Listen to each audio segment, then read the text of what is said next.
how to add and insert special characters on Google Docs document on PC. Hello guys, so all what you have to do is so simple. Go to your Google Docs document, as you can see right here.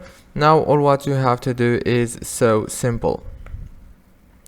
Just click here on insert and go here to special characters. Now choose the character that you want. You have many characters. I'm gonna choose, let's say for example this one. As you can see, it's so easy to add. You can add as many as you want. If this video was helpful, please don't forget to like, subscribe, and thank you so much for watching this video until the very end. See you later and thank you so much.